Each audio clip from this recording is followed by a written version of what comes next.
Homeward Bound, December 22. A View of Other Worlds. He made the Pleiades and Orion. He turns the shadow of death into morning. Amos 5, verse 8.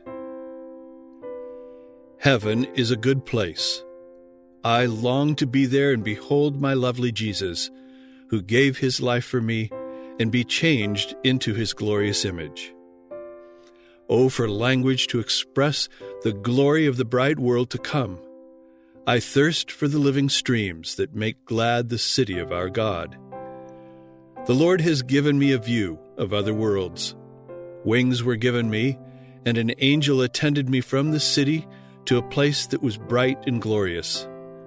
The grass of the place was living green, and the birds there warbled a sweet song. The inhabitants of the place were of all sizes. They were noble, majestic, and lovely. They bore the express image of Jesus, and their countenances beamed with holy joy, expressive of the freedom and happiness of the place. I asked one of them why they were so much more lovely than those on the earth. The reply was, "We have lived in strict obedience to the commandments of God, and have not fallen by disobedience like those on the earth." Then I saw 2 trees.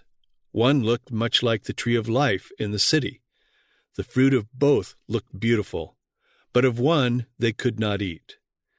They had power to eat of both, but were forbidden to eat of one. Then my attending angel said to me, "None in this place have tasted of the forbidden tree, but if they should eat, they would fall." Then I was taken to a world which had 7 moons. There I saw good old Enoch, who had been translated. On his right arm he bore a glorious palm, and on each leaf was written Victory. Around his head was a dazzling white wreath, and leaves on the wreath, and in the middle of each leaf was written Purity. And around the wreath were stones of various colors that shone brighter than the stars, and cast a reflection upon the letters and magnified them. On the back part of his head was a bow that confined the wreath, and upon the bow was written Holiness. Above the wreath was a lovely crown that shone brighter than the sun. I asked him if this was the place he was taken to from the earth. He said, "It is not.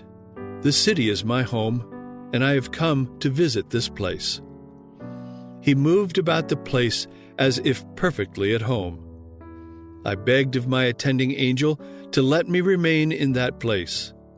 I could not bear the thought of coming back to this dark world again.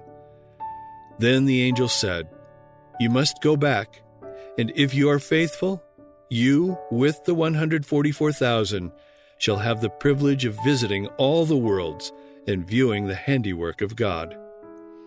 Early Writings, pages 39 and 40.